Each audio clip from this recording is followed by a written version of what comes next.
life vibrant in every atom. O hidden light shining in every creature. O hidden love embracing all in oneness. May each who feels himself as one with thee know he is also one with every other. Mangalvaram Nadu, we have completed chapter 2. Mangalvaram Nadu, we have completed chapter number 2. So, దాంట్లో ప్రతి పరితలము మీద చైతన్యం ఒక భాగమై పనిచేస్తోంది. ఆ భాగంలో మూడుగా విడిపడిన తనం కనిపిస్తోంది.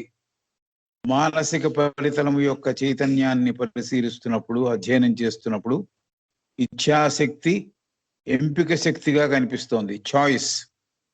జ్ఞానము ద్వారా విచక్షణాశక్తి సొంతం అవుతోంది. క్రియాశక్తి ద్వారా గుర్తించే ఒక తత్వం అలవడుతోంది. సో ఇది మనం మానసిక పరితలం. కామ పరితలంలో ఇచ్ఛాశక్తి కోరికల రూపంలో కనిపిస్తోంది. జ్ఞానము ప్రేమగా అనుభవంలోకి వస్తుంది. అలాగే క్రియాశక్తి ఇంద్రియ జ్ఞానంగా పరిచయం అవుతోంది. స్థూల పరితలానికి వచ్చేప్పటికీ ఇచ్ఛాశక్తి కర్మేంద్రియాలుగా సాధనంగా అమరుతున్నాయి. జ్ఞానం అనేది మెదడుకు సంబంధించినదిగా, అలాగే క్రియాశక్తి జ్ఞానేంద్రియాలకు నిలయమై ఉంది. ఎలాగైతే విశ్వంలో త్రిగుణాత్మక శక్తులు ఎలాగైతే పుట్టాయో అదే క్రమంలో సంపూర్ణ చైతన్యం 3 భాగాలుగా మానవుడిలో అత్యంత ఊర్ధ్వ స్థితిలో సృష్టి కావింపబడింది. ఇది కావాల్సిగానే చదువుతున్నా, ఎందుకంటే 3వ చాప్టర్లో కూడా దీని యొక్క రెఫరెన్సే ఉంది. పైనున్నదే కింద ఉన్నది అంది. పైన ఒక మూడు తత్వముతో ఉంటే ఆ 3 తత్వమే మానవుడిలో ఊర్ధ్వ స్థితిలో ఉన్న 3లో చేరింది అని. కాబట్టి ఎలాగైతే విశ్వంలో త్రిగుణాత్మక శక్తులు ఎలాగైతే ఉన్నాయో, స్వాభావికంగా ఉన్నాయో, అదే క్రమంలో సంపూర్ణంగా ఈ చైతన్యం 3 భాగాలుగా ఊర్ధ్వ మానవుడిలో, అత్యంత ఊర్ధ్వ స్థితిలో, ఎప్పటికీ నాశనము కాని మానవుడిలో సృష్టి కావింపబడింది అని చెప్పారు. సో ఇది బ్యాక్గ్రౌండ్ లో పెట్టుకొని మనం will go into the new chapter. New chapter is the coming forth of the monads అని ఒక హెడింగ్ ఉంది, ఒక చాప్టర్ సబ్ హెడింగ్ ఉంది. దాని పైన హెడింగ్ ఏమిటంటే, చాప్టర్ కే ఉన్న హెడింగ్ ఏమిటంటే the peopling of the field. క్షేత్రాన్ని ప్రాణులతో లేక జీవాలతో నింపుట. దాంట్లో సబ్ హెడింగ్ ఏమిటంటే the coming forth of the monads. So monad అంటే విడిపడిన చైతన్యపు భాగాలు ఉద్భవించుట, పుట్టుట అనేది సబ్ హెడింగ్. 3వ చాప్టర్ బిగిన్ చేస్తున్నాం. ఉన్న శీర్షిక పేరేమో the peopling of the field. ఈ క్షేత్రాన్నంతా, ఈ విశ్వాన్నంతా ప్రాణులతో నింపుట. సబ్ హెడింగ్ ఏమిటంటే the coming forth of the monads. ఈ మోనాడ్స్ అంటే విడిపడిన శక్తులు, విడిపడిన చైతన్యపు భాగాలు. ఇవి ఎలా ఉద్భవిస్తాయి, ఎలా పుడతాయి, ఎలా ప్రయోజనంలోకి వస్తాయి, మానవుడికి అందుబాటులోకి వస్తాయి, ఇది మనం చదువుకునే విషయం. So the first sentence, when the fivefold field is ready, when the fivefold field is ready, when the 5 planes each with its 7 subplanes are completed. మనం చదువుకున్నాం ఎట్లా ప్లేన్స్ తయారవుతాయి, ఎట్లా ఉప ప్లేన్స్, ఉపరితలం తయారవుతాయి అనేది ఫస్ట్ చాప్టర్ లో చదువుకున్నాం. The creation of planes and creation of sub planes. అది అయిన తర్వాత what this sentence is suggesting, when the 5-fold field is ready, when the 5 planes each with its 7 subplanes are completed, so far as the primary constitution is concerned. So 5 పొరల 5 భాగాలు గల క్షేత్రము తయారైన తర్వాత, సిద్ధమైన తర్వాత, ప్రతి 5 పరితలంలో ఒక్కొక్క పరితలానికి మళ్ళీ 7 ఉపపరితలములు కూడా నిర్మాణం అవడం కంప్లీట్ అయిన తర్వాత, so far as their primary constitution is concern, ఇది ప్రాథమికంగా ఏర్పాటు చేయబడ్డ లేకపోతే ఒక తత్వముగా ఏర్పడిన విషయం. So far as their primary constitution is concern, then begins the activity of the second logos, the builder and preserver of forms. పోయిన చాప్టర్లో ఎవరి చదువుకున్నాం, ఎవరి వర్క్ గురించి చదువుకున్నాం అంటే థర్డ్ లోగస్ యొక్క పని గురించి చదువుకున్నాం, అతని యొక్క క్రియాశీలక శక్తి గురించి చదువుకున్నాం. ఇప్పుడు మనం చదువుకునేది we are going to study the activity of the second logos. So when the fivefold field is ready, when the 5 planes each with its 7 subplanes are completed, so far as their primary constitution is concerned, స్వాభావికంగా అవి ఎలా ఉండాలో అవి అలా తయారైన తర్వాత 7 ఉపపరితలములు 5 పరితలములు. Then begins the activity of the second logos. రెండవ భగవదంశ యొక్క క్రియ పని అప్పుడు మొదలవుతుంది. ఎవరైనా the builder and preserver of forms, ఈయన ఈ రూపాలని నిర్మించే అతను, రూపాలని పరిరక్షించే అతను. సో ఇది రెండవ భగవదంశ యొక్క పని. సో 5 పొరల 5 భాగాలు అంటే మనం ఇంట్రడక్షన్లోనే చదువుకున్నాం. ఏమిటి? ఫస్ట్ ఫీల్డ్ ఎక్కడైతే సృష్టి జరగాలో భగవతత్వానికి సంబంధించిన 2 ఫీల్డ్స్ ఉన్నాయి. అవి ఆది అనుపాదక. అవి అత్యంత ఊర్ధ్వ స్థితిలో ఉన్నవి. అక్కడ భగవతత్వం మటుకే బాగా వెలువరిస్తోంది, పనిచేస్తోంది. దాని తర్వాత మనకి 5 ప్లేన్ల గురించి చెప్పారు. ఏమిటి 5 ప్లేన్లు? Atmic, buddhic, mental, emotional, physical. Right? ఆత్మ పరితలము, బుద్ధి పరితలము, మానసిక పరితలము, కామ పరితలము, స్థూల పరితలము. ఈ 5. సో ఈ 5 భాగాలు గల క్షేత్రం తయారైన తర్వాత ఒక్కొక్క 5 పరితలములలో 7 ఉపపరితలములు తయారైన తర్వాత అంటే 35 ఇక్కడికి. రైట్? ప్రాథమికంగా వాటి ఆకృతి తత్వాలు ఏర్పడిన తర్వాత, ప్రైమరీ కాన్స్టిట్యూషన్ అంతా ఏర్పడిన తర్వాత ఆ పిమ్మట రెండవ భగవదంశ పని మొదలు పెడతారు. ఏమిటి ఆయన పని ఏమిటంటే, రెండవ భగవదంశ యొక్క పని ఏమిటంటే రూపాలని తయారు చేయడం, నిర్మించడం, వాటిని పరిరక్షించడం ఆ రెండవ భగవదంశ పని. The coming forth of the monads లో చాలా మంది చేరుతున్నారు కాబట్టి మళ్ళీ ముందరికి వెళ్ళలేక మళ్ళీ వెనక్కి వెళ్తున్నా. When the 5-fold field is ready, when the 5 planes each with its 7 subplanes are completed, so far as their primary constitution is concerned, then begins the activity of the second logos, preserver.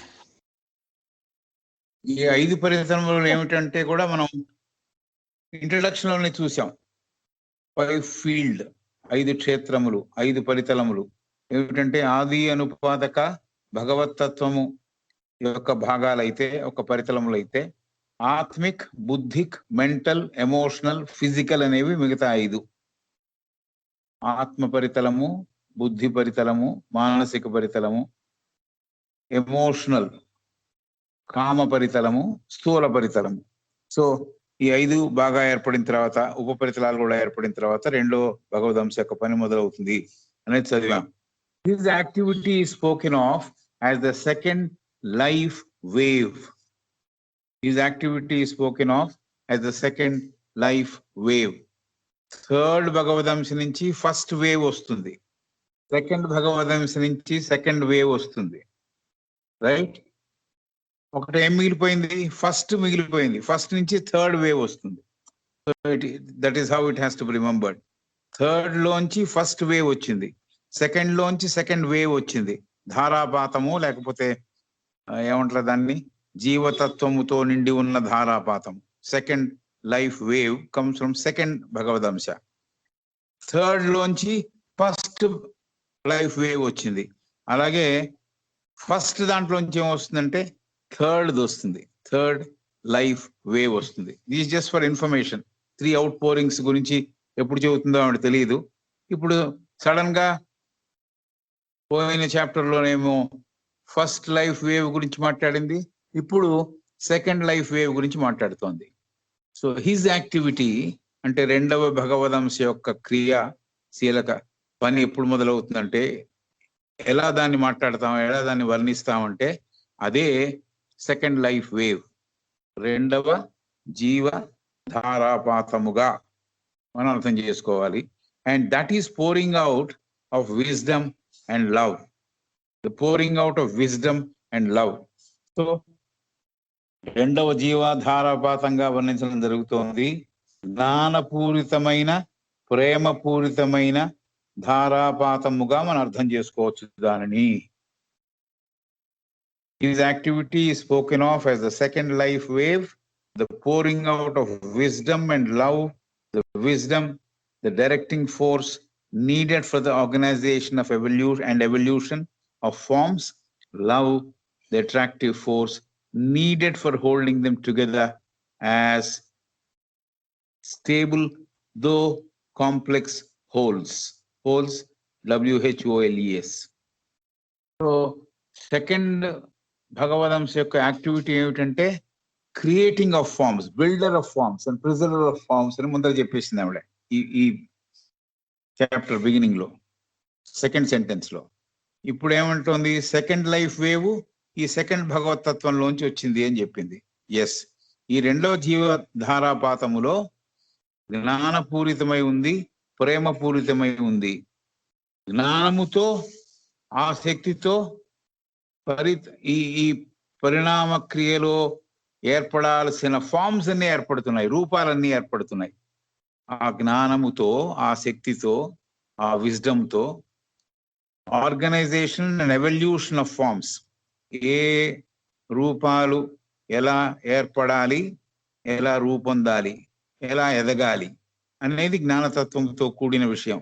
కాబట్టి జ్ఞానతత్వము ప్రేమతత్వముతో కూడిన ఒక ధారాపాతముగా వర్ణించాం. కాబట్టి జ్ఞానతత్వములో organization and evolution of forms, ఎలా forms పుట్టాలి, ఎలా ఎదగాలి అనేది జ్ఞానములో భాగం.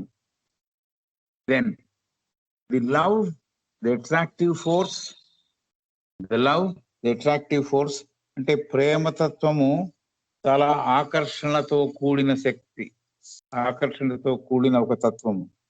కాబట్టి love, the attractive force needed for holding them together.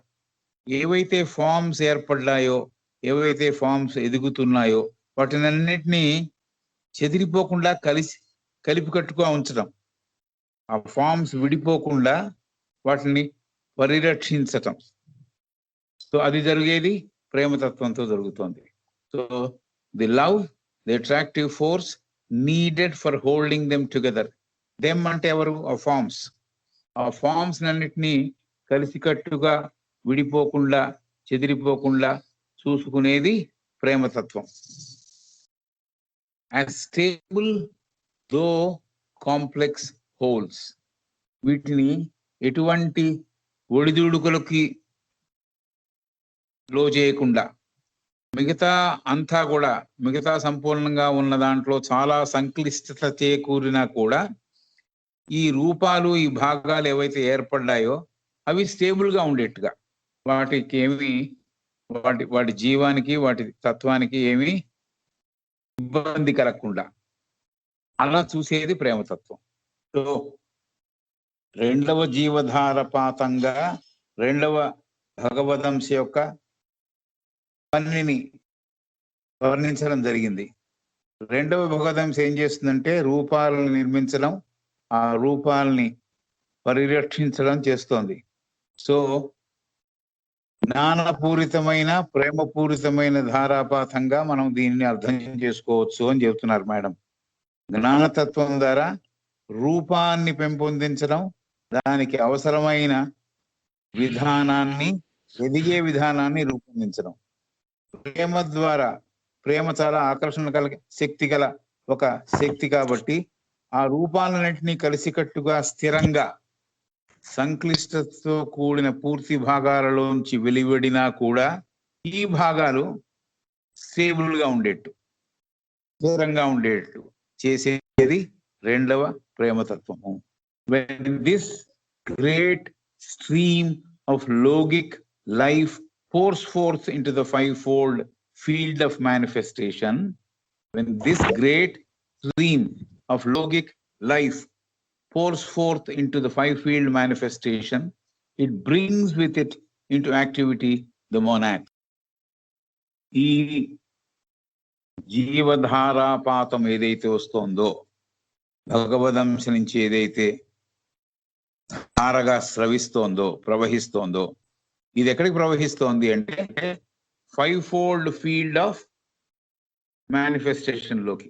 ఇందాక చెప్పాం 5 పరితలములు, దానికి ఉన్న 7 ఉపపరితలములు అని. ఏమిటవి? మళ్ళీ ఒకసారి: ఆత్మ, బుద్ధిక్, మెంటల్, ఎమోషనల్, ఫిజికల్. ఆత్మిక్ అంటే ఆత్మ, బుద్ధిక్ అంటే బుద్ధిత్వంతో కూడిన బుద్ధి, ఫ్యాకల్టీతో కూడింది. మెంటల్లో 2 భాగాలు ఉన్నాయంటున్నాం మనం, దాని గురించి మాట్లాడటల్లా ఇప్పుడు. Atmic, buddhic, mental, emotional and physical. ఈ 5 ఫీల్డ్స్ తయారైనప్పుడు when this great stream of logic life, ఈ జీవధారాపాతము, రెండవ జీవధారాపాతం, రెండవ భగవదం నుంచి వచ్చేది బయటికి ప్రవహిస్తోంది, ఈ 5 ఫలితలములలోకి ప్రవేశిస్తోంది. అక్కడ సృష్టి జరుగుతుంది. అలా జరిగేటప్పుడు it brings with it into activity the monads. Monads అంటే ఆ అఖండ చైతన్యంలో విడిపడిన చైతన్యపు భాగాలని కూడా దాంతో పాటు తీసుకొస్తోంది. మోనాడ్స్ అని ఇక్కడ అర్థం చేసుకోవడానికి ఆత్మ ప్లస్ బుద్ధి, ఆ రెండే కలిస్తే మోనాడ్. కాబట్టి ఆ రెండిటి తత్వముతో కూడిన విడిపడిన చైతన్యపు భాగాలని కూడా ఈ పరితలాల మీదకి, లేకపోతే ఈ సృష్టి కార్యక్రమంలోకి తీసుకొస్తోంది రెండవ భగవదంశ అని చెప్తున్నారు. ఆవిడే ఎక్స్ప్లెనేషన్ ఇచ్చింది. The monads, the units of consciousness ready to begin their work of evolution to clothe themselves in matter. So మోనాడ్స్కి ఇప్పటిదాకా ఆత్మ, బుద్ధి తత్వమే ఉంది, కానీ పదార్థము దాని చుట్టూ లేదు, దాని మీద తొడిగిబడి ఉండలేదు. కాబట్టి ఈ జీవధారాపాతము కిందికి 5 ఫలితలములలోకి ప్రవేశించినప్పుడు, సృష్టి జరగడం కోసం ప్రవేశించినప్పుడు దాంతో పాటు ఈ మోనాడ్స్ ని కూడా పట్టుకొచ్చింది. మోనాడ్స్ అంటే units of consciousness. Units of consciousness అంటే ఆ అఖండ చైతన్యం నుంచి విడిపడిన చైతన్యపు భాగాలు. అవి ఏమిటి? పూర్తి సంసిద్ధతతో ఉన్నాయిట. ఏమిటి? వాటి పనులు చేయడానికి, వాటి పనులు చేయడానికి, ఎదగడానికి, సంపూర్ణంగా ఎదగడానికి ఏం కావాలి? ఈ 2 చుట్టూరా ఆత్మ, బుద్ధి తత్వముతో కూడిన మోనాడ్స్ కి పదార్థము చేరాలి, పదార్థము తొడుగులాగా ఏర్పడాలి. కాబట్టి అలా ఏర్పడేందుకు, అలా పనిచేసేందుకు అవి రెడీ అవుతున్నాయి, సంసిద్ధత చూపిస్తున్నాయి అని చెప్తున్నారు. కాబట్టి ఈ ధారతో పాటు విడిపడిన చైతన్య భాగాల్ని కూడా సృష్టి కార్యక్రమంలో భాగం చేయడానికి, సృష్టి అంటే మేనిఫెస్టేషన్, భాగం చేయడానికి ఆ భగవత్ శక్తి, రెండవ భగవత్ శక్తి పూనుకుంటోంది. ఈ విడితనం పొందిన చైతన్య భాగాలు, వాటిని మోనాడ్స్ అని పిలుస్తున్నాము. నేను మాటిమాటికి విడితనం పొందిన చైతన్య భాగాలు అని చెప్పినప్పుడల్లా మోనాడ్స్ అనే మనం రిలేట్ చేసుకుంటాం. ఈ మోనాడ్స్, విడితనం పొందిన చైతన్య భాగాలు పదార్థముతో కప్పబడి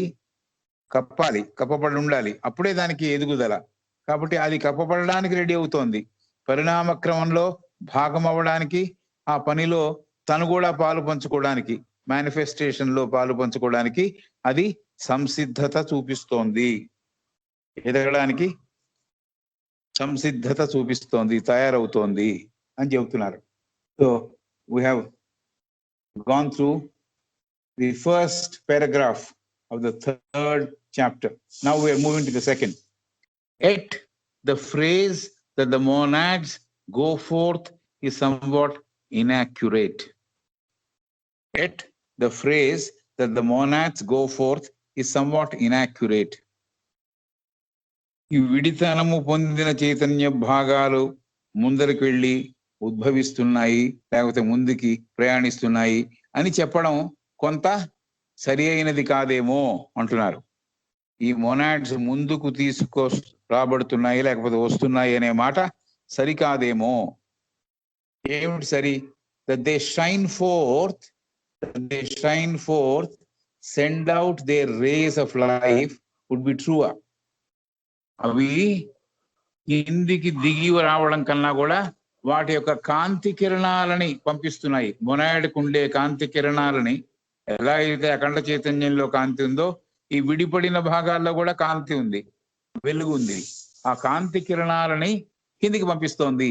send out their rays of life, వాటి జీవతత్వంతో కూడిన కాంతి కిరణాలని కిందికి ప్రవహింపజేస్తోంది అనడం సరేమో అని చెబుతున్నారు. పైన చెప్పినప్పుడు మొనాడ్స్ కూడా కిందికి వస్తున్నాయి సృష్టి కార్యక్రమంలో పాలు పంచుకోవడానికి అని చెప్పారు. చెప్పిన తర్వాత రెండో పారాగ్రాఫ్ లో ఏం చెబుతున్నారు? At the phrase the monads go forth is somewhat inaccurate. కాబట్టి ఈ మొనాడ్స్, ఈ విడిపడిన భాగాలు ముందుకు తీసుకురాబడుతున్నాయి లేకపోతే ముందుకు తోసుకొస్తున్నాయి అనే మాట సరికాదేమో అని అంటున్నారు ఆయన బెసెంట్ గారు. అవి ప్రకాశంతో కూడిన జీవత్వంతో నిండిన వెలుగు కాంతి రేఖలని ప్రదర్శిస్తూ ఆ వెలుగుని ప్రదర్శిస్తూ కనపడుతున్నాయి. ఈ మాట సమంజసమేమో, ఈ మాట సరేమో అని చెబుతున్నారు. For they remain ever in the bosom of the father. ఎందుకు? ఈ మొనాడ్స్ అన్ని కూడా ఎప్పుడు ఫాదర్ అంటే భగవంతుడిలో భాగముగా, అతని హృదయంలో భాగముగా అక్కడ ఉంటున్నాయి. కాబట్టి అతని ఆ మోనాడ్స్ యొక్క కాంతి కిందికి వస్తోందేమో కానీ మోనాడ్సే కిందికి వచ్చి ప్రవహించట్లేదు అనే మాట కొద్దిగా కష్టంగా ఉంది అర్థం చేసుకోవడానికి. మోనాడ్స్ కింది దిగి వచ్చారు అంటే మనం ఈజీగా అర్థం చేసుకోవచ్చు. బట్ ఇప్పుడు ఎలా మార్చింది? ఇప్పుడు రెండో పారాగ్రాఫ్ లో మోనాడ్స్ కిందికి వస్తారు అనడం కరెక్ట్ కాదేమో, విడితనపు భాగాలు కిందికి వస్తున్నాయి అని చెప్పడం సరి అయిన వర్ణన కాదేమో. అసలు వర్ణన ఏమిటి అంటే ఆ మొనాడ్స్ కి, ఆ విడిపడిన చైతన్యానికి ఉండే జీవత్వము, వాటికి ఉన్న వెలుగు కాంతి ఇవన్నీ కలిసి కిందికి ప్రవహిస్తోంది ఆ లైటు అనడం సమంజసం అని చెప్పారు. ఎందుకు అంటే ఈ monads for they remain ever in the bosom of the father. Bosom అంటే హృదయంలో, ఫాదర్ అంటే భగవంతుడు. Father, son and the holy ghost is వాళ్ళ దాంట్లో భగవంతుడు. కాబట్టి భగవంతుడి హృదయంలో అవి భాగాలుగా ఉన్నాయి. While their life rays stream out, while their life rays stream out into the ocean of matter, while their life rays జీవంతో కూడిన కాంతి కిరణములు బయటికి ప్రవహిస్తున్నాయి. ఎక్కడికి ప్రవహిస్తున్నాయి? Ocean of matter. మ్యాటర్ అనే పదార్థపు సముద్రంలోకి. అంటే మ్యాటర్ అంత విస్తారంగా ఉంది, సముద్రం అంత విస్తారంగా ఉంది కాబట్టి సముద్రంతో పోల్చింది. మ్యాటర్తో ఉన్న సముద్రం ఉందని కాదర్థం. సముద్రం అంతటి విస్తారమైన పదార్థములోకి ఈ కాంతి కిరణములు, ఈ మొనాడిక్ కాంతి కిరణములు ప్రవహిస్తున్నాయి అయితే ప్రవేశిస్తున్నాయి అని చెబుతోంది madam. And therein appropriate the material needed for their energizing in the universe. అలా కాంతి కిరణాలు ఈ పదార్థములోకి చేరిన తర్వాత అనువుగా ఉండేట్టుగా ఏ మెటీరియల్స్ అయితే, ఏ పదార్థాలు అయితే అనువుగా ఉంటాయో ఆ పదార్థాలని పొంది, ఏ పదార్థాలు అయితే కావాలో ఆ పదార్థాలని పొంది శక్తివంతంగా విశ్వంలో శక్తివంతంగా రూపొందడానికి అవి పనిచేస్తున్నాయి. The matter must be appropriated, rendered plastic, shaped into fitting vehicles. So ఇది లాస్ట్ సెంటెన్స్ అది పారాగ్రాఫ్. సో ఈ మొనాడ్స్ ముందుకు వస్తున్నాయి, తీసుకురాబడుతున్నాయి రెండవ భగవదంశ వల్ల అనే మాట అనే వర్ణన సరికాదేమో అని చెప్పి, అవి ఈ మొనాడ్స్ ప్రకాశిస్తూ జీవత్వంతో నిండిన కాంతి రేఖలను ప్రదర్శిస్తూ పదార్థపు సముద్రంలోకి ప్రవేశిస్తున్నాయి. ఇది ఈ మాట, ఈ వర్ణన సత్యమేమో సమంజసమేమో అంటున్నారు. ఎప్పుడు భగవంతుని హృదయంలో కొలువై ఉంటాయి ఈ మొనాడ్స్ అనేవి. వాటి యొక్క కాంతి రేఖలు మాత్రమే పదార్థం అనే సముద్రంలోకి ప్రవేశిస్తూ కనిపిస్తాయి అని చెప్పారు మేడం గారు. చెప్పిన తర్వాత ఇంకో మాట అంటోంది, విశ్వాన్ని శక్తివంతం చేయడానికి, ఎనర్జైజింగ్ ద యూనివర్స్, విశ్వాన్ని శక్తివంతం చేయడానికి అవసరమైన పదార్థాలని ఈ మొనాడిక్ రేస్ పొందుతున్నాయి, మొనాడిక్ లైట్ రేస్ పొందుతున్నాయి. సో ఇది కొద్దిగా ఇంప్రూవ్ చేసి చెప్పింది. మొదట మొనాడ్స్ దిగి వస్తాయని చెప్పింది. ఇప్పుడు విశ్వాన్ని శక్తివంతం చేయడానికి, ఎనర్జైజింగ్ ది యూనివర్స్, అవసరమైన పదార్థాలని తొడుక్కొని, అవసరమైన పదార్థాల సముద్రంలో పడ్డాయి కాబట్టి ఆ కాంతి రేఖలు ఆ పదార్థాలని తొడుక్కొని ఈ కాంతి రేఖలు పనిచేయడం మొదలెడుతున్నాయి. తర్వాత the matter must be appropriated rendered plastic shaped into fitting vehicles. So ఎలాంటి పదార్థం అయితే ఉపాధులుగా మారడానికి అనువుగా ఉంటాయో అలాంటి పదార్థాన్ని సొంతం చేసుకుంటాయి అని చెబుతున్నారు. So the matter must be appropriated rendered plastic అంటే అనువుగా మార్చుకోవడం. ప్లాస్టిక్ అంటే నార్మల్ గా మనకు అర్థమయ్యేది synthetic plastic which man has invented. But అంతకన్నా సూక్ష్మత పొందిన పదార్థం మొదట ఉంటే ఆ పదార్థాన్ని కనుక ఒక రూపాన్ని నిర్మిస్తే ఆ పదార్థంతో ఆ రూపము ఘనీభవిస్తే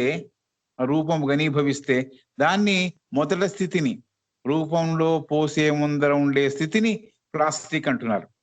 ప్లాస్టిక్ అంటే మొదలు పెట్టడానికి ఏమో సూక్ష్మంగా ఉండి ఆకారం పొందిన తర్వాత ఘనీభవిస్తోంది.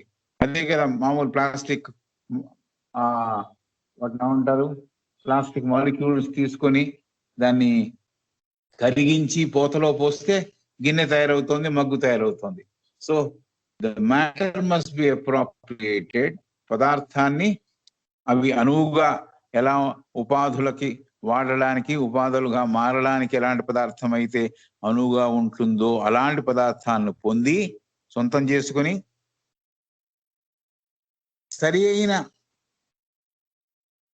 శరీరాలుగా మారడానికి, వెహికల్స్ అంటే శరీరాలుగా మారడానికి ఈ ప్లాస్టిక్, రెండర్డ్ ప్లాస్టిక్ అంటే మొట్టమొదట కొద్దిగా ద్రవ పదార్థములాగా ఉండి ఆ శరీర ఆకృతి పొందిన తర్వాత అది ఘనీభవించడం, దాన్ని rendered plastic.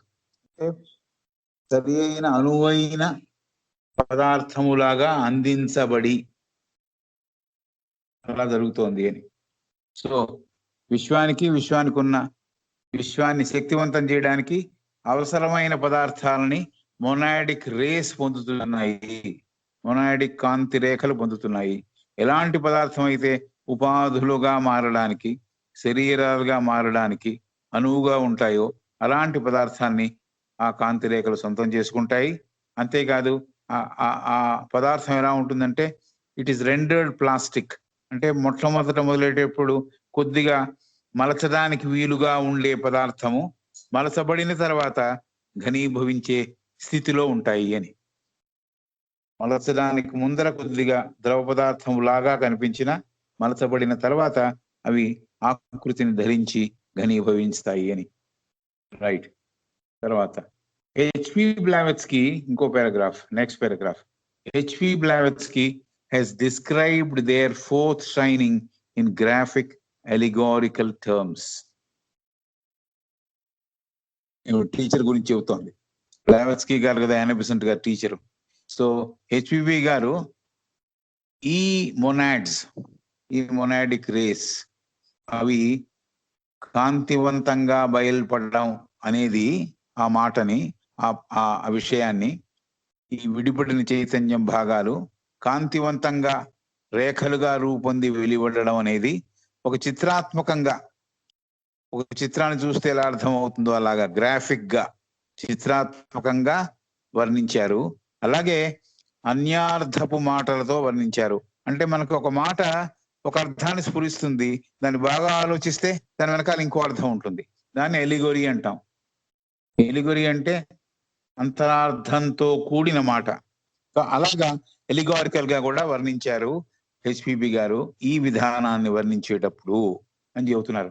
HP Blavatsky has described their fourth shining in graphic allegorical terms, using symbolism more expressive than literal meaning words. So సంకేత శక్తితో, సంకేతములతో, మాటలతో కాకుండా, మాటలు కన్నా కూడా బాగా ఈ సంకేతాలు బాగా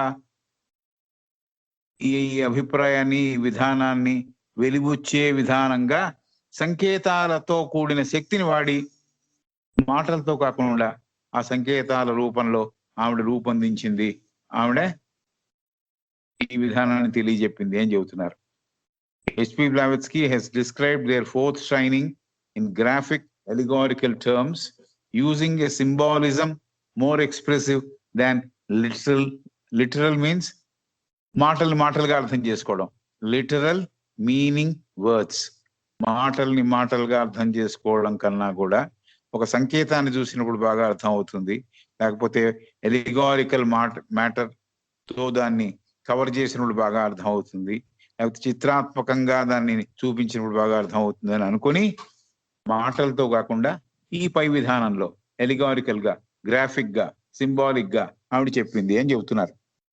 మాటలతో కన్నా అర్థమయ్యే విధంగా, వివరంగా అర్థమయ్యేటట్టు నిగూఢార్థ మాటలతో, సంకేతాలతో వర్ణించారు ఈ విధానాన్ని అని చెబుతున్నారు. రైట్, ఇప్పుడు కొద్దిగా కష్టమైన పోర్షన్ మొదలవుతోంది. అంటే దృష్టి పెడితే కష్టం కాదు, సరిగ్గా దృష్టి పెట్టలేకపోతే కొద్దిగా అయ్యో ఏమిటో అనిపిస్తుంది. కాబట్టి ఒకవేళ ఫస్ట్ టైం మనం చదువుకుంటున్నప్పుడు ఒకవేళ కంప్లీట్ గా అర్థం కాకపోతే మళ్ళీ ఇంకోసారి అడగడంలో తప్పేమి లేదేమో అని అనుకుంటున్నాను నేను. నాకు అలా అనిపించింది. మీకు త్వరగా ఒకసారిలోనే అర్థమైపోవచ్చు, నాకన్నా బెటర్ అయి ఉండొచ్చు. మీరు ఊరికే విషయం తెలియడానికి చెబుతున్నా. The primordial triangle, which as soon as it has reflected itself in the heavenly man. The primordial triangle, which as soon as it has reflected itself in the heavenly man. మనం మొదట్లో కొన్ని చిత్రాలను చూసాం, కొన్ని బొమ్మలను చూసాం. మమత ఈ దీంట్లో కూడా పెట్టింది, ఒకటి ఫాము, ఒకటి లైఫ్ అని.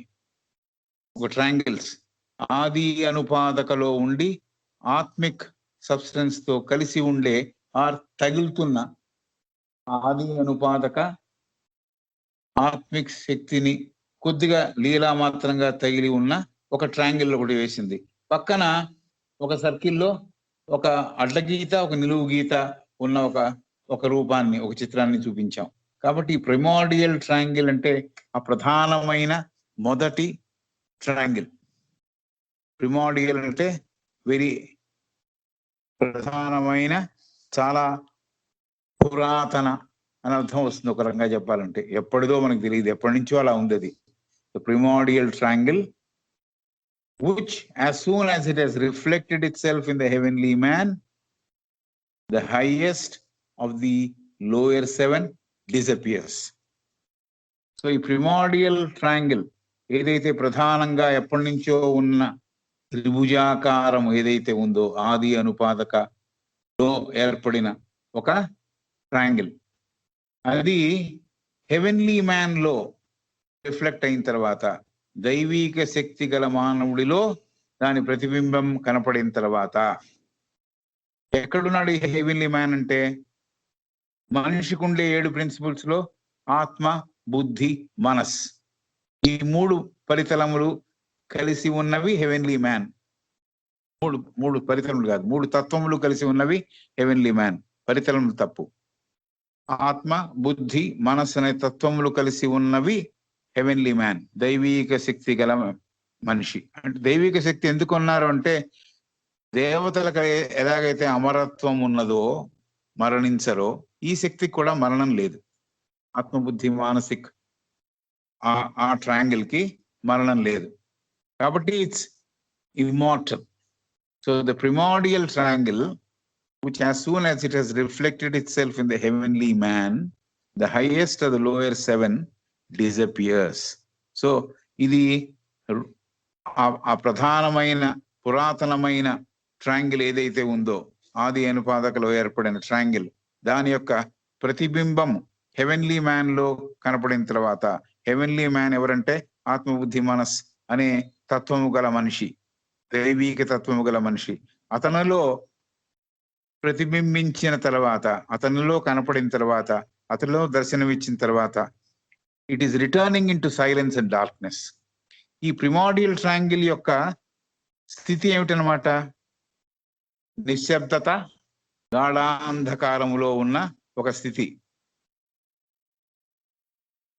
ఎవరైతే ప్రోయం అనే పోర్షన్ ని సీక్రెట్ డాక్ట్రిన్ లో చదివారో వారికి తెలుస్తుంది, ప్రళయము తర్వాత ఒక పర్టికులర్ క్షేత్రంలోకి అంతా ఒక పాయింట్ లాగా ఇమిడిపోయింది అని. ఒక డిస్క్ లాగా ఉంది, ఒక గ్రే డిస్క్ లాగా ఉంది. ఆ డిస్క్ లో ఒక కాంతివంతమైన చుక్కలాగా ఒకటి కనిపిస్తోంది అని. Everything got absorbed in to that point. So అక్కడ అది that is the place of silence and darkness. అక్కడికి ప్రిమార్డియల్ ట్రయాంగిల్ మనిషిలో, దైవీక శక్తి గల మనిషిలో ప్రతిబింబించిన తర్వాత, ప్రతిబింబం జరిగిన తర్వాత, దర్శనం జరిగిన తర్వాత, అక్కడ ఏర్పడిన తర్వాత సైలెన్స్ అండ్ డార్క్నెస్ లోకి వెళ్ళిపోయింది మళ్ళీ. And the astral paradigmatic man, the astral paradigmatic man whose monad, within brackets Atma, is also represented by a triangle. సరే, వెనక్కి వెళ్ళిపోయింది.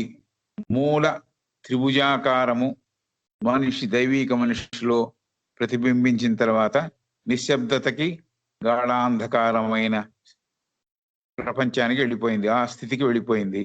తర్వాత ఏమైంది? సృష్టికి ముందర స్థితి గాఢాంధకార స్థితి, సృష్టికి ముందర స్థితి గాఢాంధకార స్థితి. కాబట్టి ఆది అనుపాదక తత్వము గల త్రిభుజము, అక్కడ ఆ రెండు ఫలితంలో ఏర్పడిన త్రిభుజము, ఆ త్రితత్వము దైవీక మనిషిలో ఉన్న ఈగోలో, దాన్నే ఈగో అని పిలుస్తాం థియోసాఫికల్ పార్లెన్స్ లో, శాశ్వత తత్వంతో భాగమైన ఆత్మబుద్ధి ఊర్ధ్వ మనస్సులో ప్రతిబింబించిన పిమ్మట అసలైన త్రితత్వము అంటే అనుపాదక ఆదికి సంబంధించిన ఆ త్రిభుజ తత్వము వెనక్కి నిశ్శబ్దతలోకి ఏమీ పుట్టనందు వల్ల, అంటే నిశ్శబ్దతలో ఏమీ లేదు, అక్కడ ఏమీ సృష్టి జరగబడలేదు, అక్కడికి ఆ నిశ్శబ్ద స్థితికి వెళ్ళిపోయింది. ఆ స్థితి దగ్గర అంధకారం కూడా ఉంది. దీన్ని సృష్టికి ముందర ఉన్న స్థితిగా వర్ణిస్తూ ఉంటారు అని చెబుతున్నారు. మనిషిలో అర్థం అవడానికి చెబుతున్నా, రెండు భాగాలు ఉన్నాయి. అందరికీ తెలిసిన విషయమే, మళ్ళీ ఒకసారి గుర్తు చేసుకుందామని. మనిషిలో రెండు భాగాలు ఉన్నాయి. నశించే తత్వం ఉన్న స్థూల, కామ, అధోమనస్సు అనే త్రిభుజం ఒకటి ఉంది. దీన్ని క్వాటినరీ ఎందుకు అంటున్నాం అంటే, స్థూలానికి ఇంకో అడిషనల్ గా ఒక ఈథరిక్ డబుల్ ఉంది కాబట్టి. అలాగే స్థూల, సూక్ష్మ, కామ, అధోమనస్సు అనేది లోయర్ క్వాటినరీ అంటున్నాం. బట్ ఇక్కడ త్రిభుజంగా చెబుతున్నప్పుడు స్థూలాన్ని ఒక యూనిట్ గా ప్రతిపాదించి, స్థూల, కామ, అధోమనస్సు అనే త్రిభుజము కలిగిన నశించే తత్వం ఉన్న ఒక భాగం ఉంది. దైవీక మానవుడిలో భాగంగా చెప్పేది ది అప్పర్ ట్రయాడ్. దాన్ని పైన చెప్పిన దాని మనిషిలో ఉండే మూడు భాగాలు యాక్చువల్ గా ఇంకోటి కూడా కలిపితే 4 అవుతాయి. దాన్నేమో లోయర్ క్వాటినరీ అని చెప్పాము. అప్పర్ ట్రయాడ్ అనేది ఆత్మ, బుద్ధి, ఊర్ధ్వ మనస్సు. రైట్. ఈ మనస్సులో 7 ఉపపరితలములు ఉన్నాయి. మనస్సు అనే పరితలంలో 7 ఉపపరితలాలు ఉన్నాయి. లోయర్ మనస్సులో 4 ఉపపరితలములు కింద స్థితిలో ఉన్న వాటితో నిర్మింపబడింది. అంటే లోయర్ సబ్ ప్లేన్స్ అనమాట. లోయర్ సబ్ ప్లేన్స్ లోయర్ మనస్సులో భాగాలు. ఊర్ధ్వ మనస్సులో ఊర్ధ్వ స్థితిలో ఉన్న ఉపపరితలములు భాగమై ఉన్నాయి.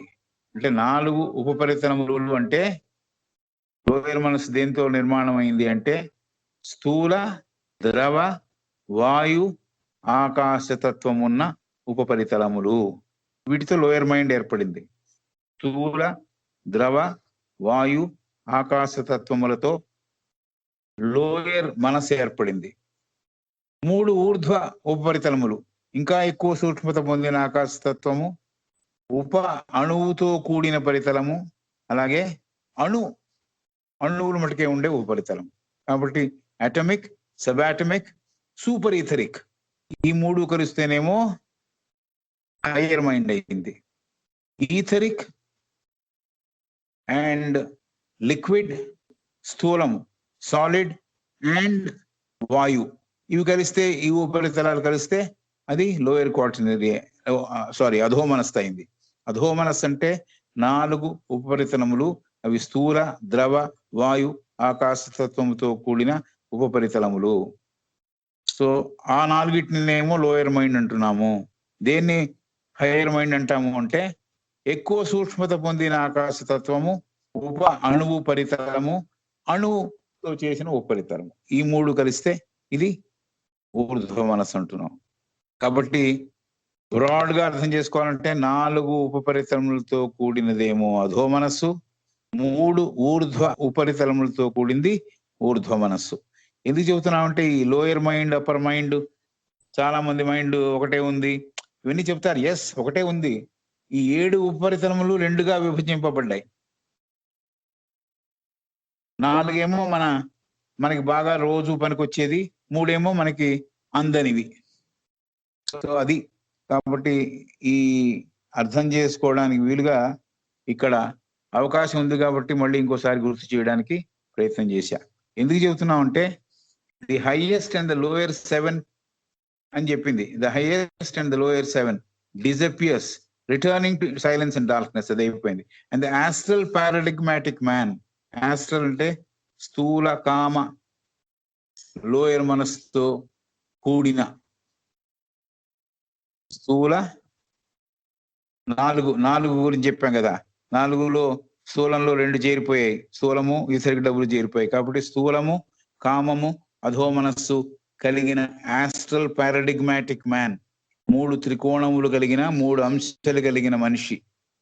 హూజ్ మొనాడ్, అతని యొక్క మొనాడ్ ఏమిటి, అతని యొక్క ఆత్మ అంటే ఏమిటి అంటే it is also represented by a triangle. అతనికి కూడా ఆత్మ ఉంది. ఈ 4 లేకపోతే లోయర్ త్రిభుజములో ఉన్న మనిషికి కూడా ఆత్మ అనేది ఉంది. మొనాడ్ అనేవాడు ఉన్నాడు, విడిపడిన చైతన్య భాగంలో ఉన్నాడు, అతనిలో ఆత్మ ఉంది. Is also represented by a triangle. ఏమిటి ట్రయాంగిల్ ఎలా అయింది ఆత్మ ఒకటే ఉంటే? As it has become a ternary, అంటే మూడు భాగాలుగా ఉంది అది. As it has to become a ternary, త్రియాకారములుగా, మూడు అంశాలుగా తయారైంది. Is conscious devachanic interludes. So ఇది ఒక జన్మ ఇంకో జన్మల మధ్య వ్యవధిలో జీవించి ఉంటున్నది. సో స్థూల, కామ, అధో మనస్సుతో ఉన్న మనిషికి ఆత్మ అంటే మొనాడ్ లో భాగమైన ఆత్మ ఉంది. ఆత్మ, బుద్ధి, ఊర్ధ్వ మనస్సు తోడవుతోంది కాబట్టి దానిని కూడా అప్పర్ ట్రయడ్ అంటున్నాం. కాబట్టి ఇది కూడా మనిషికి ఉంది. మనిషి లోయర్ త్రిభుజము, అప్పర్ త్రిభుజము. లోయర్ త్రిభుజాన్ని ఇంకో శరీరాన్ని యాడ్ చేస్తే లోయర్ క్వార్టర్నరీ అన్నాము, పైన అప్పర్ ట్రయడ్ అన్నాము. కాబట్టి ఆత్మ, బుద్ధి, ఊర్ధ్వ మనస్సుతో కూడింది అప్పర్ ట్రయడ్ అంటున్నాము. ఇది పూర్తి చైతన్యవంతంగా ఉంటూ 2 జన్మల మధ్య వ్యవధిలో దేవచానిక్ ప్లేన్ లో జీవిస్తోంది. దేవచానిక్ ప్లేన్ అక్కడ జీవిస్తోంది. అంటే ఊర్ధ్వ మనోపరితలము, దాన్ని దేవచానిక్ అంటున్నాం. పరితలం, devachanic plane. Higher mental status in man is different, higher mental world is different. They are 2 different things. So ఆ దేవచానిక్ ప్లేన్ లో ఈ అప్పర్ ట్రయడ్ అనేది, ఆత్మబుద్ధి మనస్సు అనేది చైతన్యవంతంగా 2 జన్మల మధ్య వ్యవధిలో జీవించి ఉంటుంది. Devachanic interludes. This is a quotation again from HPB, I guess. And the astral paradigmatic man whose monad, Atma within bracket, is also represented by a triangle as it has to become eternary. అది కూడా మూడు కావాలి. In conscious devachanic ఇంటర్ల్యూడ్స్, అది చాలా conscious గా పూర్తి చైతన్యంతో దేవచానిక్ plane లో ఒక జన్మకి ఇంకో జన్మకి మధ్యలో అక్కడ జీవిస్తోంది, అది నశింపబడటం లేదు అని చెప్పడానికి. Right? Primordial triangle or the three-faced primordial triangle or the three-faced monad of will, wisdom and activity reflects itself in the heavenly man as Atma, Buddhi and Manas. ఇది పోయిన క్లాస్ లో కూడా మనం చదువుకున్నాం. ఈ మూడిటికి ఇవే equivalent terms are equivalent status అని. మొట్టమొదట ఆదిగా ప్రిమాడియల్ గా ఎప్పటి నుంచో ఉన్న త్రిభుజము, దానికి మూడు ముఖాలు ఉన్నాయి, త్రిముఖాలతో ఉంది. ఏమిటా త్రిముఖాలు? ఇచ్ఛాశక్తి, జ్ఞానశక్తి, క్రియాశక్తి. The primordial triangle or the three-faced monad of will, wisdom and activity. Primordial triangle లోనే ఉంది. ఈ మోనాడ్ లో కూడా ఈ మూడు శక్తులు ఉన్నాయి. విడిపడిన చైతన్య భాగంలో కూడా ఈ విల్, విజ్డమ్ అండ్ యాక్టివిటీ. ఎందుకు? బయట ఫస్ట్ సోర్స్ లో ఆ విల్, విజ్డమ్, యాక్టివిటీ ఉన్నాయి, దాంట్లోంచి విడిపడిన చైతన్యం కాబట్టి దీంట్లో కూడా కొంత పోర్షన్ అయినా విల్, విజ్డమ్ అండ్ యాక్టివిటీ ఉన్నాయి. కాబట్టి ఈ unit of undivided consciousness or divided consciousness ఎలా అనుకున్నా కూడా దీంట్లో కూడా ప్రధానమైన ట్రయాంగిల్లో ఏ మూడు శక్తులు అయితే ఉన్నాయో, మూడు ముఖాలు ఉన్నాయో, ఆ మూడు శక్తులు ఇక్కడ కూడా ఉన్నాయి. So the primordial triangle or the three-faced monad of will, wisdom and activity reflects itself. అది తనంతట తాను ప్రతిబింబించుకుంటోంది. ఎక్కడ? In the heavenly man. దైవీక తత్వం పొందిన మనిషిలో అది రూపొందుతోంది. ఎలా రూపొందుతోంది? ఆత్మ, బుద్ధి, మనస్సుగా రూపొందుతోంది. And then returns into silence and darkness. So మళ్ళీ ప్రిమాడియల్ ట్రయాంగిల్ గురించే చెబుతోంది. ఆత్మబుద్ధి మనస్సుగా హెవెన్లీ మ్యాన్ లో కనపడిన తర్వాత, దైవీక తత్వం ఉన్న మనిషిలో కనపడిన తర్వాత ఈ ప్రిమాడియల్ ట్రయాంగిల్ నిశ్శబ్దత, గాఢాంధకారము ఆవరించిన స్థితికి చేరుకుంటోంది, తిరిగి చేరుకుంటోంది అని చెబుతోంది. సో మీకు ఈజీగానే అర్థమైంది అని అనుకుంటున్నా. Atma often spoken as the monad of the lower or astral man.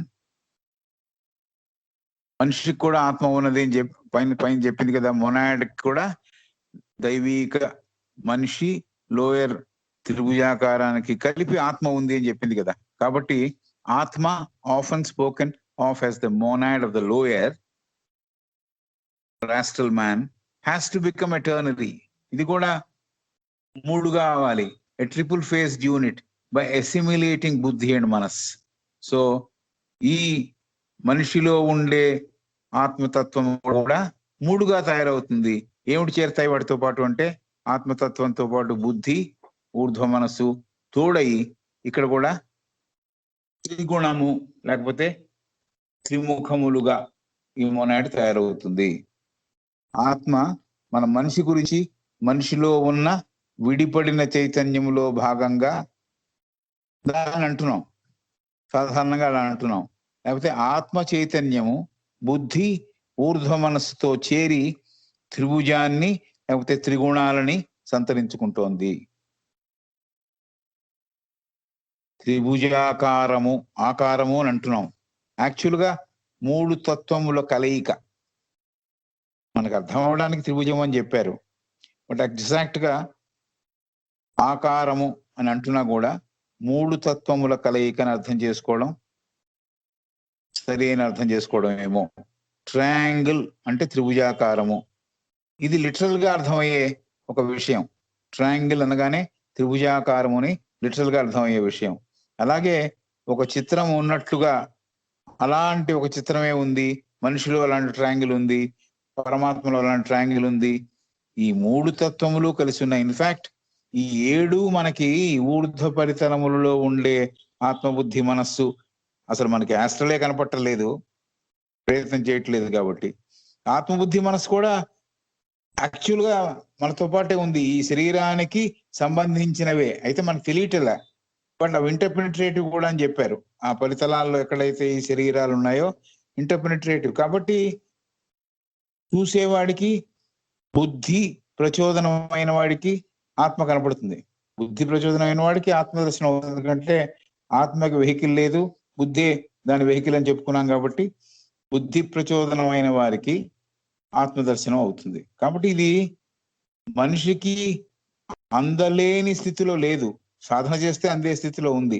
కొంతమంది చేశారు, బుద్ధుడు, రమణుడు ఇలాంటి వాళ్ళు. So this is what she's trying to say. ఆకారము అనగానే టిపికల్ గా లిటరల్ గా ఒక ఆకారం ఉంది, ట్రయాంగిల్ ఉంది, ఈక్వలేటరల్ ట్రయాంగిలా లేకపోతే అబ్ట్రూస్ ట్రయాంగిలా? ఈ ట్రయాంగిల్ ఏం కాదు, మూడు కలిసిన ఒక తత్వం, మూడు గుణములు కలిసిన ఒక తత్వం, మూడిటి కలయిక. మూడు ఉన్నాయి కాబట్టి ట్రయాంగిల్ అన్నారు, మూడు గుణాలు ఉన్నాయి కాబట్టి ట్రయాంగిల్ అన్నారు. అది మనం పట్టుకోవాల్సిన విషయం. సో ప్రతిబింబంగా తనకు తానే సృష్టించుకొని ఆ త్రిభుజం మనుషులో కనపడింది, చేరింది అంటున్నాం. ఈ ప్రతిబింబం అంటే ఏమిటి అనేది కూడా తెలుసుకోవాలి అని చెబుతోంది నెక్స్ట్ ఆవిడ. The word reflection demands explanation here. The word reflection demands explanation here. Reflection అంటే ఏమిటి, ప్రతిబింబం అంటే ఏమిటి అనే మాటను కూడా బాగా వివరించి అర్థం చేసుకోవాలి అని చెబుతున్నారు.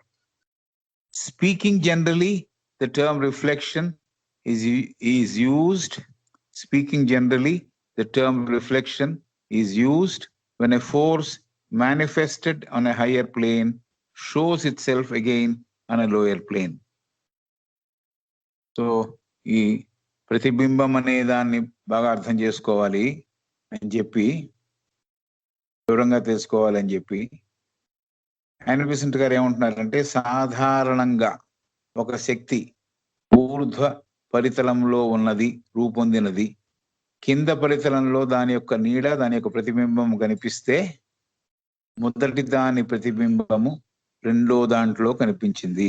ఊర్ధ్వ పరితలంలో ఉన్న అసలైనది అధోస్థితిలో ఉన్న దాంట్లో ప్రతిబింబంగా కనిపించింది అంటున్నారు. So reflection demands explanation here. Speaking generally, the term reflection is used when a force manifested on a highest plane, high plane లో ఒక శక్తి సృష్టి చేయబడింది. One force which got manifested on a higher plane shows itself again on a lower plane. పైన ఉన్న దాని యొక్క ప్రతిబింబము కింద కూడా వచ్చేట్టుగా అది పనిచేస్తోంది. కాబట్టి speaking generally, the term reflection is used when a force manifested on a higher plane shows itself again on a lower plane and is conditioned by a grosser kind of matter in that lower manifestation. అంతేకాదు, lower plane లో ఏముంది, matter స్థూలంగా ఉంది, దళసరిగా ఉంది. కాబట్టి ఆ దళసరి గుణములతో కలిగిన మ్యాటర్ తో వచ్చి రిఫ్లెక్షన్ పడింది. కాబట్టి అక్కడ ఉన్న నిబంధనలకి లోబడి ఆ రిఫ్లెక్షన్ ఉంది. పైన లోకములో ఉండే రిఫ్లెక్షన్ కింద లోకాలలోకి కనపడుతోంది, దానినే రిఫ్లెక్షన్ అంటున్నాము. కిందకి రిఫ్లెక్ట్ అయిన తర్వాత కింద లోకములో ఉండే మ్యాటర్ దళసరిగా ఉంది కాబట్టి ఆ దళసరితనంతో కూడిన లోకాల్లో కొన్ని నియమాలు ఉన్నాయి కాబట్టి ఆ నియమాలకు అనుగుణంగా, నియమాలకు లోబడి, నిబంధనలకు లోబడి ఆ రిఫ్లెక్షన్ పనిచేస్తోంది. shows itself again on a lower plane and is conditioned by a grosser kind of matter in that lower manifestation. So కింద సృష్టింపబడినప్పుడు దళసరి పదార్థమును తన చుట్టూ చేర్చుకుంది కాబట్టి రిఫ్లెక్షన్ కొన్ని కండిషన్స్ కి అది లోబడి ఉంది, కొన్ని పరిస్థితులకి, కొన్ని నియమాలకి లోబడి ఉంది. So we have to understand the reflection which is there in the higher plane automatically అది అనుకున్నప్పుడు హైయర్ ప్లేన్ లో ఉన్న సృష్టింపబడింది అనుకున్నప్పుడు లోయర్ ప్లేన్ లో కూడా రాగలదు. దాని ప్రతిబింబాన్ని పంపించగలదు. ఆ ప్రతిబింబం ఎక్కడ వచ్చి పడింది? దళసరి మ్యాటర్ ఉన్న ప్రదేశంలో వచ్చి పడింది. ఆ దళసరి ప్రదేశంలో ఉంది కాబట్టి ఆ దళసరి ప్రదేశానికి ఉన్న నిబంధనలతో కూడినదిగా అది ఉన్నది. సో కింద పరిసరంలో ఘనపదార్థములో చేరి కొన్ని నిబంధనలకి లోబడి కింద పరిసరంలో సృష్టింపబడినప్పుడు ఏమవుతోంది? అలా సృష్టించబడినప్పుడు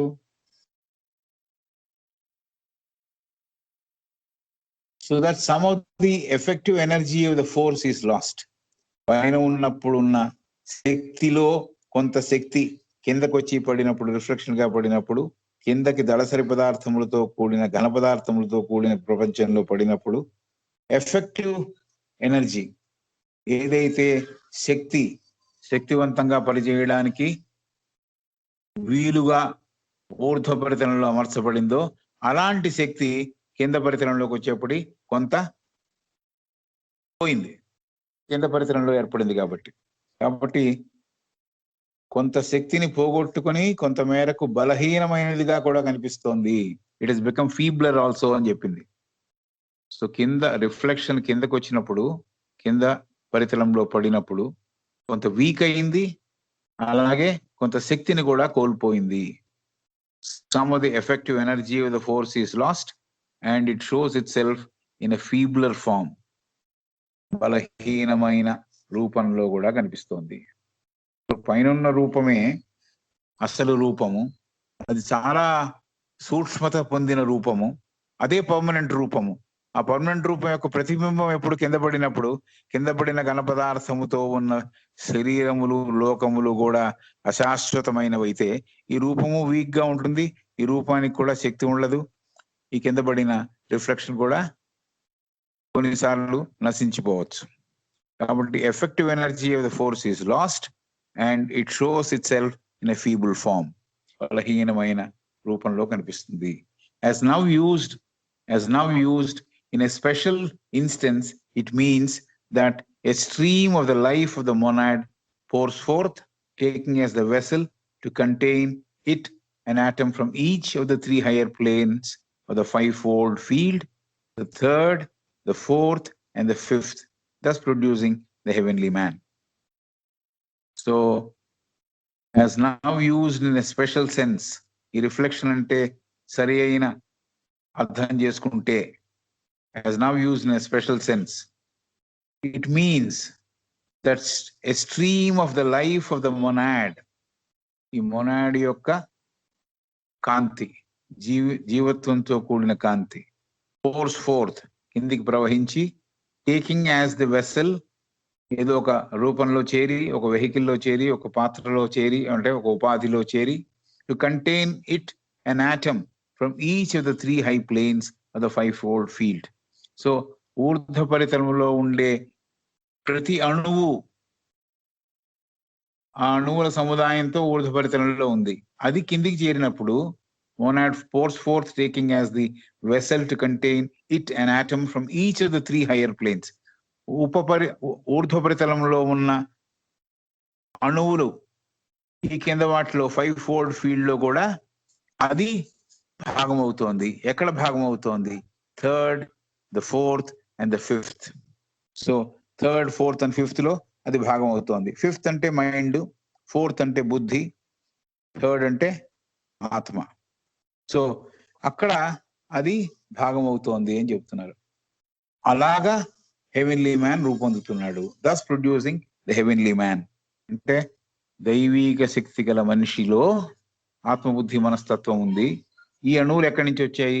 పైన ఉన్న ఊర్ధ్వ పరితలంలో ఉన్న పరితలంలోంచి, అక్కడి నుంచి ఈ మొనాడ్ కిందికి ప్రవహిస్తూ జీవశక్తిని తీసుకొని కిందికి ప్రవహిస్తున్నప్పుడు మోనాడ్స్ వచ్చాయని చెప్పింది కాకుండా ఇంకోలా ఎలా చెప్పింది? ఆ కాంతి రేఖలతో వస్తున్నప్పుడు ఆ కాంతి రేఖలతో పాటు ఆ ఆటమ్స్ ఏమయ్యాయంటే ఈ హెవెన్లీ మ్యాన్ లో చేరాయి. హెవెన్లీ మ్యాన్ అంటే ఏమిటి? 5 పరితలములు ఇందాక చదివాం. 5 పరితలముల్లో పైన ఉన్న 3 ఆత్మబుద్ధి మనసులో చేరాయి. ఆత్మబుద్ధి మనసు యొక్క కలయికే heavenly man. And he is also called the living ruler, the immortal. Living ruler and immortal. ఎవరిని రూల్ చేస్తాడు? కింద ఉన్న మనిషిని రూల్ చేయడానికి అతన్ని క్రమ పద్ధతిలో పెట్టడానికి ఈ ఆత్మబుద్ధి మనస్సుకి శక్తి ఉంది. కాబట్టి లివింగ్ రూలర్, ఎప్పటికీ లివింగ్ రూలర్. ఈ ఆత్మబుద్ధి మనస్సు ఎప్పటికీ జీవించి ఉండేది. కింద ఉండే 4 పడిపోతూ ఉంటాయి, పోనీ కింద ఉండే 3 పడిపోతూ ఉంటాయి. ఈ కింద ఉండే 3టిని శాసించే తత్వం ఉన్నది కాబట్టి లివింగ్ రూలర్. అలాగే ఇమార్టల్. ఇమార్టల్ అంటే అమృతత్వంతో కూడింది. అమృతత్వం అంటే ఎప్పటికీ నశింపనిది. ఈ ఆత్మబుద్ధి మనస్సు మనిషిలో దైవీక మనిషిలో ఏర్పడిన ఆత్మబుద్ధి మనస్సు, అదే నిజమైన శాసించే ఒక తత్వం ఉన్నది. అదే అమృత తత్వముతో ఉన్నది. దానినే యాత్రికుడు అని పిలిచారు బ్లావత్స్కీ గారు. The pilgrim who is to evolve, for whose evolution the system was brought into being. ఈ యాత్రికుడు లేకపోతే పిల్గ్రిమ్ అనే అతను ఎవరైతే ఉన్నారో అతన్ని, ఈ జీవుణ్ణి యాత్రికుడిగా, ఈ ఆత్మబుద్ధి మనసుని పిల్గ్రిమ్ గా వర్ణించింది ఆవిడ. సుదీర్ఘ ప్రయాణం చేసే యాత్రికుడిగా ఈ ఆత్మబుద్ధి మనస్సు, ఈ దైవీక మనిషిని చెప్పింది, వర్ణించింది.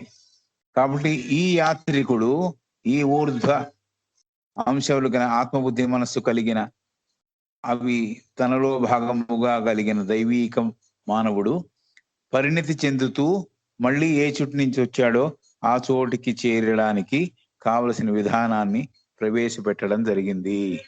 ఎవల్యూషన్ అంటే ఏమిటి? ఎక్కడి నుంచి తను విడిపడి వచ్చాడో అక్కడికి తిరిగి వెళ్ళాలి. ఆ తిరిగి వెళ్ళేటప్పుడు చేసేదంతా జర్నీ, ప్రయాణం. ఈ ప్రయాణం చేసేవాడు యాత్రికుడు. ఎవరు యాత్రికుడు? ఈ యాత్రికుడు ఆత్మబుద్ధి మనస్సు అనే తత్వాలు పర్మనెంట్ గా ఉన్నాయి కాబట్టి అతన్ని యాత్రికుడు అంటున్నాం. కింద ఉండే శరీరాలు ఏవైతే పడిపోతున్నాయో, ప్రతిమాటు పడిపోతున్నాయి, మళ్ళీ కొత్త వస్తున్నాయి, వాళ్ళని యాత్రికుడు అంటలే. ఆ 3టిని లోయర్ ట్రయాడ్ ని అంటలే, అప్పర్ ట్రయాడ్ ని యాత్రికుడు అంటున్నాం. అతన్నే లివింగ్ రూలర్ అంటున్నాం, శాసించేవాడిగా అంటున్నాం. అలాగే అమృతత్వంతో కూడిన దైవీక మనిషిగా మనం వర్ణిస్తున్నాము. ఇక్కడ ఆపుదాం. ఐ థింక్ 11 దాటిపోయింది. Thank you.